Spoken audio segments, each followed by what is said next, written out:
guys, today reacts, and today we have a lot today. Okay, let's start off the story. Hii ni hyena. Aya. Sasa hyena. Guys, pata watoto. Jeez.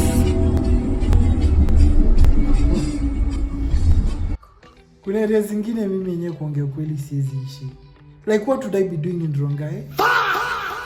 What on earth, what on God's green earth would I be doing in Rongai? Kama si kutembelea mtu. Living? Hell no. Will you keep quiet? Rongai, Syokimau. These areas that were previously like wildlife sanctuaries or zones, you can't find me there.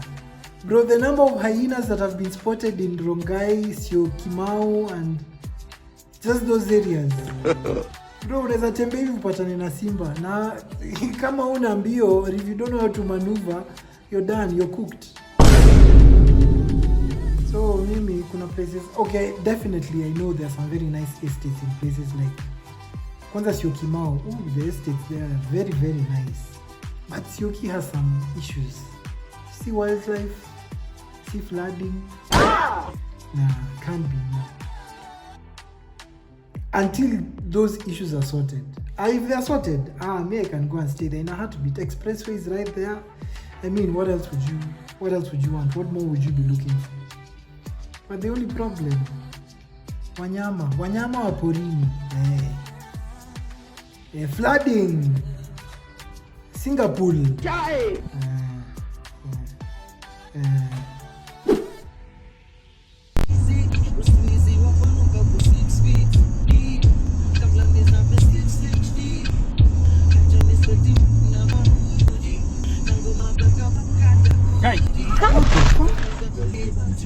Hey!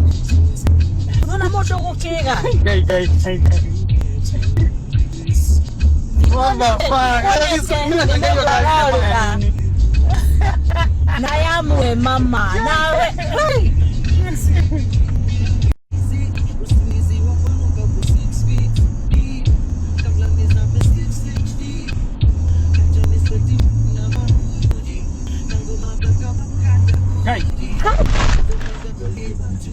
Hey! Una moto kukega. Hey. Let me tell you something. No matter how old you are, no matter how much you think that you're a pro, do not cross these main highways, especially carelessly. You're gonna die. Hey, Jesus Christ. I'm telling you, you see this guy, time yake iko imefika. Because time yake ingekuwa imefika, this guy would be gone. But I don't understand why some people just prefer to cross the highway, yet there's a footbridge. You can clearly see a footbridge hapo mbele, but someone just decides they just want to, risk it all. Tena risk it all very carelessly. Chunga maisha, bro. We can look to tatafuta a new husband together. Nikitoka shule together. Leo. Sindio? Tutatafuta wapi? Town. Tuende town. Then you do what? Town. Yeah, town, Then we do what in town? You look for... Where do we look for a husband in town? There's so many boys and girls there. You can choose one, but I can show you. What you could reject, mimi utafanya. Wanaweza ni reject. Waseme aje? You look at you. Always ende hivi. But buy dress. Dress. Yeah, I know. No toy flana. I don't understand. Sometimes it just makes me feel like, where? How can you have such a nice kid? A nice kid like this. Lakini baba mtoto, nowhere to be seen. You did your thing. Ukaachana na the moms. The moms is doing a splendid job with this kid. And now this kid has become a very intelligent kid to the point anasuggestia mama yake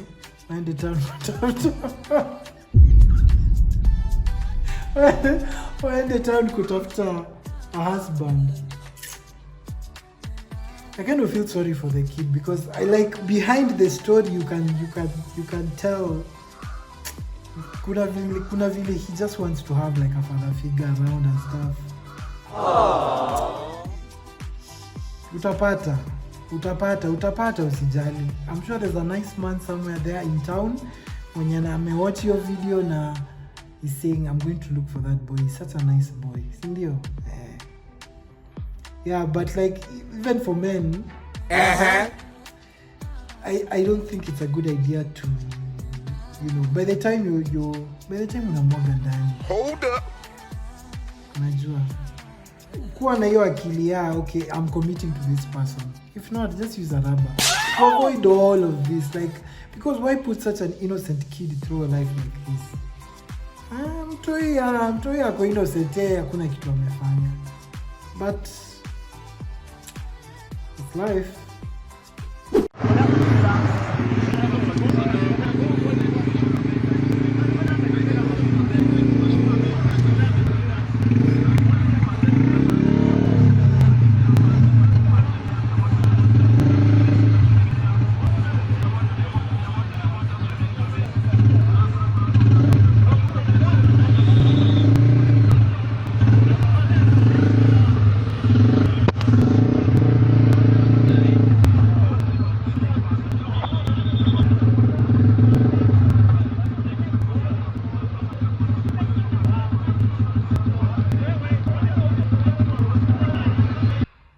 Umse nayo akona guts. Hiyo nayo si ati nini. This guy is gutsy, bro. Venye ameshika hiyo polisi. This guy is gutsy. I have to give it up for the guy. He's gutsy because for me personally, I would not do that. I've had such terrible experiences with cops. When I see a cop coming like this, I usually go this other side. Because cops can make your life a living hell. Umse hata akona nguvu. In fact, he's actually lucky because these cops are usually they have this, this loyalty thing where like if they see one of their own being, going through it or being under some sort of siege, they'll come to his aid. Like, unaona wamekuja almost immediately. And this guy didn't do much after that. But let me tell you, they've restrained themselves because I think they knew someone was recording somewhere. But otherwise, ujamaa kuna venye angenyorosho vibaya. But again, let me tell you, it's because Kenyans are tired. Kenyans have gone through the most. Unaitishwa hongo kwa ofisi ya serikali, unaitishwa hongo kwa barabara, unaitishwa hongo kila pahali. Everywhere, bribe me, niachie za macho, this and that. I kind of understand where this other guy is coming from, but I don't think that was the right approach. He's actually lucky to get off clean like that. Otherwise, angenyorosha vibaya sana. Don't try this at home.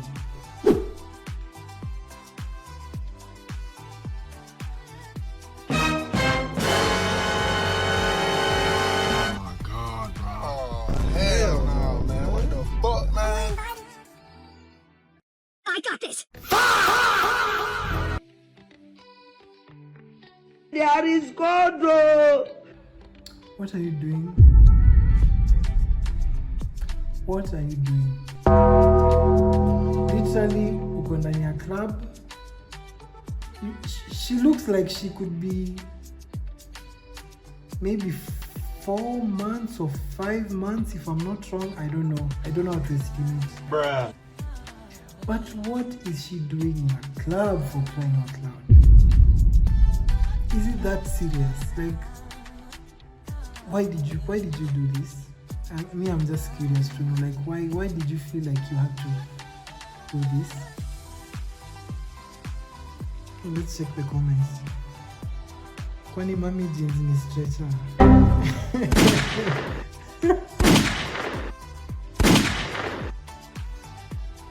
Thoughts ni tamu. Wala inakaka tumbo for real. Hii ndio bouncing baby ama. Okay. Sasa mtu yeye anasikia ni kama ako kwa blender. Mimba inataka tu pombe. Huyo mtoto atapiga sherehe 24/7. Walai. Juu hii nayo imezidi. Hivyo ndio mapedi wanasema.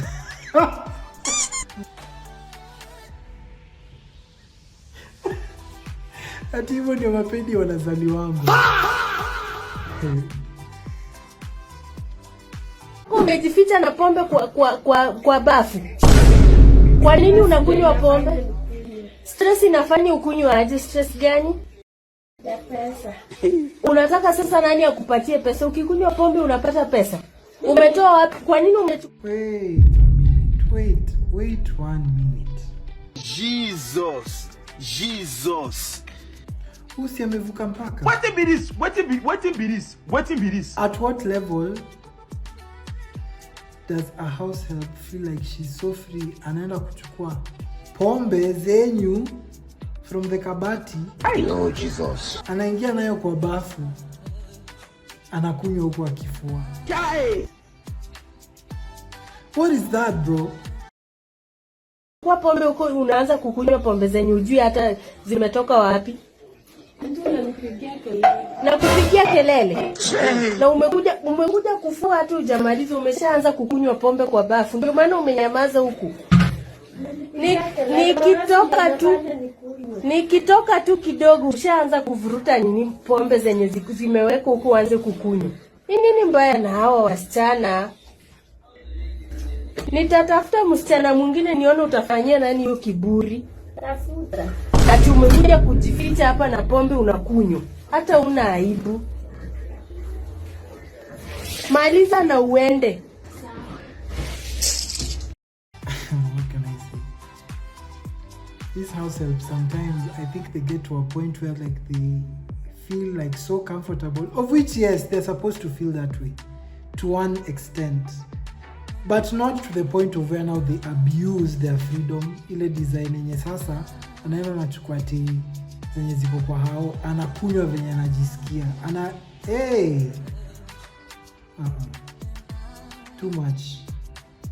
Hata hapa ni mbili. Kama si hivyo hii gari tu hapa. Ndio nyumba mali. Watu uragara kurusio tokali hapo. Ndio mimi juu.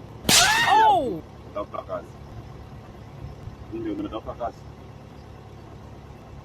Tumalizane mbio kama tunamalizana. Wewe tutafikia mwaka. Wewe matano mani sio tuafikia. Siwezi hata shuka iwe. Kama hakuna mkutano.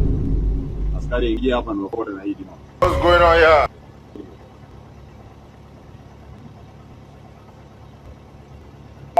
Mwangi. Bwana ubishana na yangu ni final. Mimi si mwili wa kubishana na. Hakuna mtu anabishana na wewe. Unasema mimi nishakwambia hivyo kama hakuna mtu anabishana na wewe. Hakuna kubishana. Sasa gari si yako unaitetea nini? Sio umekosa kuweka mguu. Kama wewe sasa ukipatikana kwa noma pia wewe sio unajitetea. Mimi najitetea na ikishindikana? Ikishindikana? Sasa unajua sasa unajitetea na nini uko nayo? Ishashindikana. Sema unajitetea kenye uko nacho bwana. Mind you, anapewa punch. Anakataa, anasema he's not taking less than 2K. And he's being recorded on camera, but it's like he doesn't know. But amekataa hongo ya punch, amesema he's not taking anything less than 2K. Polisi hapo ndio pali tumefika. You are literally on the wrong. Lakini umefika pahali kiburi imepanda mpaka unasema you're not taking anything less than you're negotiating crime. You're negotiating illegality.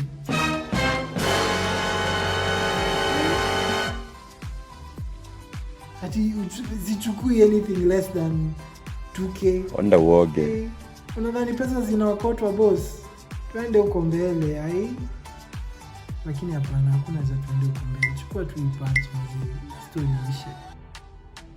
Nikiwaambia mapenzi ni ngumu na kata, hasa angalia huyu amelala kwa mlango. Boyfriend ameita. Mimi nimefunga job na kuja napata na msichana huyu amelala. Nikiwaambia mapenzi ni ngumu na kata, hasa angalia huyu amelala kwa mlango. boyfriend ameiba. Oh my god, bro. Mimi nimefunga job na kuja napata na mzee hapo hivi amelala. Nikiwaambia mapenzi ni ngumu mnakataa. Sasa angalia. Women.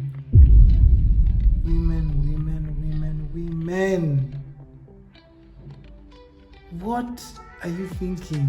By the time unadozi nje ya mlango ya mtu hivi in the name of waiting for him, or maybe amekata kufungulia juu alikuwa amekasirika for whatever reason, or you guys had an issue or a fight and now amekata uingie, ati sasa unalala nje ya mlango yake. It's never that serious. Like, what the hell are you doing sleeping outside like this? Kwani hauna kwenyu? Hauna kwako? Bruh. Acha, okay, fine. Tuseme hauna kwako. Hauna kwenyu? You can't go to your mom's place or your dad's place or your uncle's place or aunt's place or your grandpa's place or grandma's place. Ulale ndani ya nyumba surely. Mbona unalala nje ya nyumba kama mnyama? Hey! It's not that serious, bro. Isikufikisha hapo. What is this? Nyanya imepanda kuliko hata bangi. Nyanya imepanda hata kuliko bangi. What's going on here? Hey! Oh Jesus. Amani sana kwa hilo. Tuongee na nyanya imepanda kuliko hata bangi. Nyanya imepanda hata. She's fed up, bro. She is fed up and she does not give a fuck. Nyanya imepanda kuliko bangi. Nyanya ikipanda kuliko bangi, tutaenda wapi? Tutakula nini? Nyanya moja 50. Will you keep quiet? Nyanya moja 50. Bangi nasikia ni 30 bob ama 40 bob. Slim nasikia mimi sijui. Acha mchezo. Nyanya kupanda kuliko bangi is diabolical for sure. I think she's just frustrated. But I get her, man. I mean, hey, how can you buy one nyanya for like 60 bob? Fine, it's a big one, but it's only one nyanya.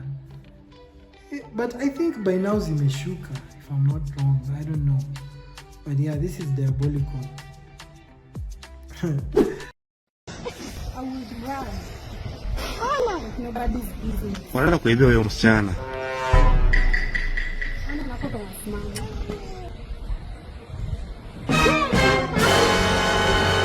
Ndio hiyo, ona. Wewe wezi! Wewe!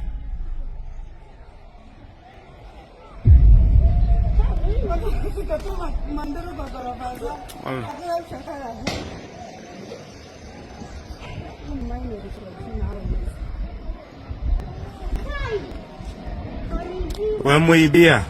Yeah, but let me just read the comments because hii hata imenichokesha.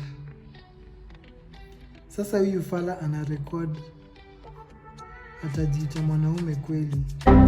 But msee alikuwa kwa balcony. It's not like ati alikuwa huko chini kwa, you know, that uwanja or whatever.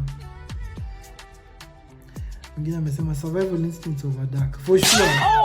Why on earth were you just standing there or even just walking and you could see it's a group of 3 moving funny, moving in a sus way towards you and you're just there? Ungetoka mbio kitambo, bro. They wouldn't have chased her, I'm almost sure, but it is what it is. So in short, saizi unasenda warning outside there, anybody mwenye anafikiria kwanza kutumia ni mbaya bila your consent kubaya. Simngoje muone. Mtu mmoja tu ndo ataserve ka example. Wewe kama unataka kutumia ni mbaya kwanza nikute. Utaitumia na utaamini. Mamita ndo utanipatia. Mimi pia na daido. Mbaya siku tukote kucheza kukimbizana poverty. Ni mbaya. Poverty ndo enemy hapa. Tashtuka nikiomoka na wewe. Nikute kwanza kabla utumie hiyo bidhaa mti yangu. Ni mbaya. Noma sana. Kabisa. Wewe labda umefikiria ile neno kuichukulia kuion kama Okay, this is what I think. Young boy Sido came up with this phrase ni mbaya. Na for sure imeshika Kenya mzima. But now you see the problem. I think it's a lack of either know-how or a lack of knowing how to copyright your material. Because the moment this guy saw kitu ya mbaya, the moment he saw the memes on TikTok and IG, he should have immediately looked for a lawyer, go to the copyrights board or whatever, copyrighted the thing, and that way he'd be safe. Like no corporates, or rather no big brands would use that phrase of your without compensating him. But now he's not copyrighted this thing. I've had it on 2 adverts so far. Nimbaya.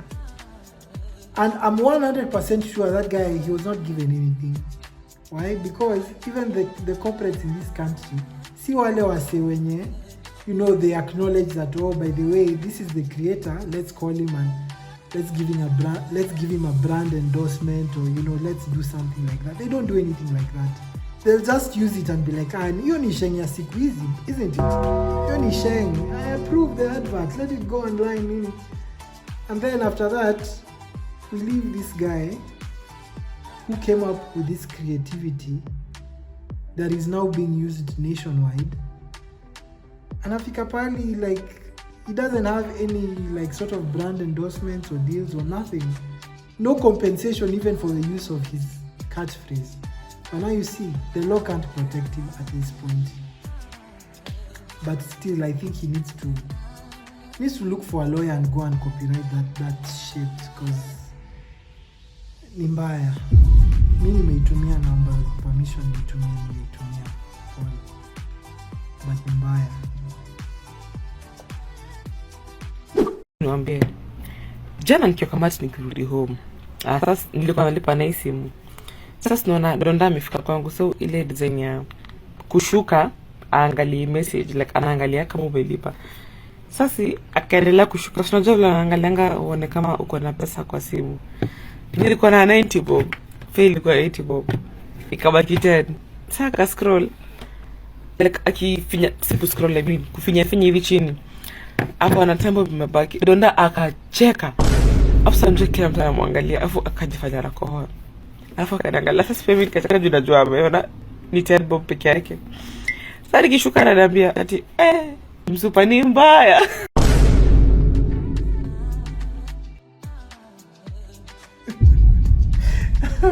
Ni sawa, at least amesema ni mbaya, hajaanza kuchoma it would be very bad. But kusema ni mbaya, there's nothing wrong with that.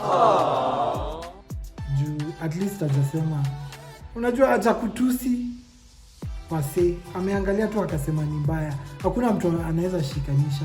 I'm sure hakuna mtu hata alishikanisha venye alisema hivyo. So I think yeah, there's nothing bad there. But yeah, I think you know, let me tell you something. When you see someone in a matatu, they're dressed nicely, dressed smartly, looking all nice and clean, classy, smelling good. Hawezi jua kwa M-Pesa yao wako na how much. Hata nikuambie, you can be surprised ukiingia hivi upate hata ni fuliza imeisha, ama ndio amebaki na 50 bob fuliza, na hiyo ni fare ya kurudi. Ni mbaya huku nje. Ni mbaya, it's bad. Oh my God, bro. Oh, hell no, man. What the fuck, man? You know you can't be prosecuted for that.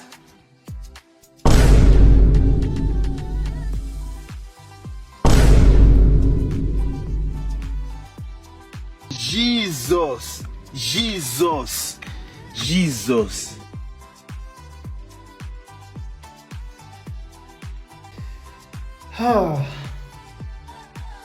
You have to be a Kisii.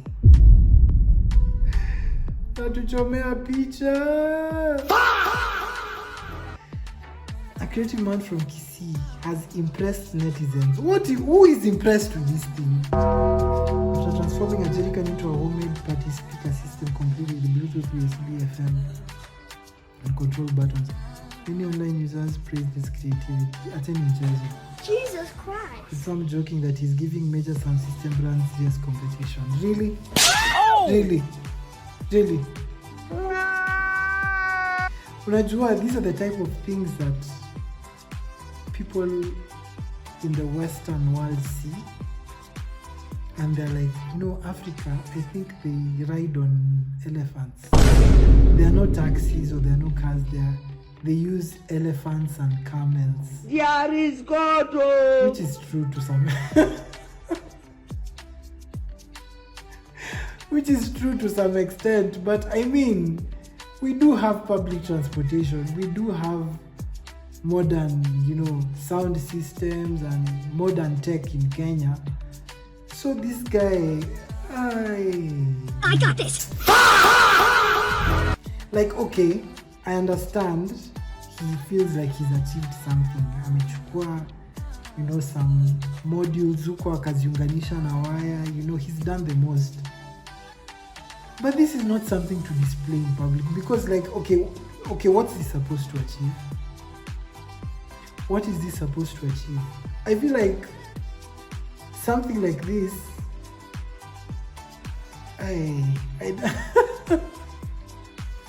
I don't know what to say. Joe, hey.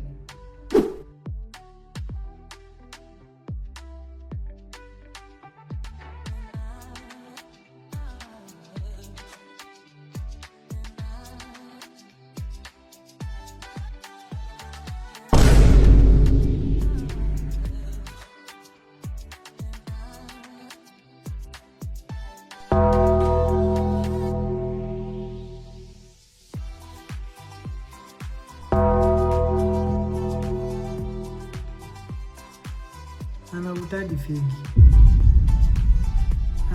fegi. To be honest, she looks like she could be maybe 17. Na ameanza hizi tabia, surely she's smoking inside a club, dancing. This actually is not a club. I think this is just like a local pub or something. But hey, hii syllabus inakimbia mbio sana. Let me just read the comments and see what's up. Siku hizi ni mbaya walai, unapiga sherehe kiasi wanaita mosiria. Wanamuitia mosiria because anakaa ni mtoto mdogo. Like for sure, I think sometimes you should learn to be a brother's keeper because she's clearly underage. What the hell is she doing in a pub? Smoking, dancing like this. I'm sure hapo ni mchana. I'm sure si usiku. But I don't know. Atiyo mix ni kali. Wacha mtu ajibambe. Really, nigga? Huyu amekoma utapata ako 35 hakuna. There's no way this chick is 35. This chick looks like akienda sana maybe she's 19. Or 20. She looks like an underage. But for real, you guys need to start being your mama's, your brother's keeper. Because this hapana. Si ati watu wanamuitia mosiri ati ndio amkatie starehe or anything, but it's because there is no one else who is looking out for someone like this. By the mosiri, to some extent, is actually doing a good thing, and as much as sometimes it could be perceived as clout, in general he's doing a good thing because he's kind of like a voice for the voiceless to one level or another, because like in this case no one can be willing to help this young lady. But Mosiria, as much as probably sometimes he might be chasing clout, he can actually come and he can probably talk to this lady and try and see how he can rehabilitate her or something. I don't know. But yeah. And when you make it, dear boy child, Continue. Kuna kamrembo kalikuambia you are not my type wakati ulikuwa na hustle. Ensure she never eats from your table. Ukikutana na yeye Nairobi akiuza line za Airtel in your Range Rover, kanyaga. Rusha maji kama inawezekana. Cause usibebe ufala in Nairobi. Where is she located? Huyu anafaa anunuliwe soda baridi, kuku ya kienyeji full. Where is she? Who is this woman? Tina, Kenya. Okay. You know, there's something interesting. Something that I actually kind of admire. I admire that not all women are the same in terms of their thinking. She's spot on. She's spot on because the pressure nowadays on men, it's too much. The pressure is way too much. And men need to move differently. In fact, I think nowadays men are moving different as fuck. Like nowadays, not very many men feel the pressure to feel like they need to impress any woman. I don't think so. It doesn't happen frequently nowadays. I'm sure it happens to some level, but not to the levels that it used to happen to a long time ago. Nowadays, men are focused, doing the most, looking for ways of making money, busy trying to build themselves up. Stay focused, stay locked in, king. Keep going, bro. Because I'm telling you, these women, hakuna huruma atakuonea, bro. Kupata mwenye atakuonea huruma is like 1 out of 1,000 or 2,000. Very, very rare. So stay locked in, king. Kimani Mbugwa's dad, yani baba Kimani Mbugwa, the late Kimani Mbugwa, the journalist mwenye alizikwa late last year. So the dad kumbe was arrested back in February, early this year, that is 2026. Na baba Kimani Mbugwa ameshinda prison from February. And according to him, he was arrested kwa sababu ya extortion. But also according to him, ako innocent. Yeah, according to him anaona ameekelewa. So I was informed about his arrest, last month, April, ikiishaisha. And nikatry to inform the relevant people, but nikama ikakuwa ngumu. But pia unajua na hizi kesi pia, you never know. And that is why, as a media personality, the only choice that I was left with, pengine ni kuweka pale nje. So that if you're a good lawyer, ama you know you can help him, it's better you go to Nairobi West prison. Enye inakuanga Lang'ata Road opposite Wilson is it airport or airstrip? Yeah. At least you go talk to him pale. You say you are going there to see Baba Kimani. I think watakuwa allow muone, and then muone a way of helping him. Because mimi on my side, I really don't know what to do, and I don't understand the law much more, and I don't understand his case much more. But the only thing aliniomba ni pengine I just say it out there asaidike. So if you know you can help him, just go to Nairobi West prison, ask for Baba Kimani, and then at least I think atasaidika from evil. Yeah. Goodness. Like what is happening? What's going on? Just recently, unfortunately, Kimani Mbugwa left us. It was a very sad ending to a very, very sad story. And now the dad is in jail. Someone help me understand, like, what's going on? You know, life is spiritual, I think. Life is spiritual because I feel like there's something going on with this family to some extent. Because, like, what's up with all the bad luck? Like, what did he do to get himself into such a mess? Because he must have done something. There's no way he could have ended up in jail without doing something. So, what did he do? There's something weird. There's something weird here, guys. I don't know. But pray for them, man. I mean, what else can you do? Support wherever you can, but damn, what bad luck. What a stroke of bad luck. Thanks for coming through, guys. I'll see you on the next one. Peace.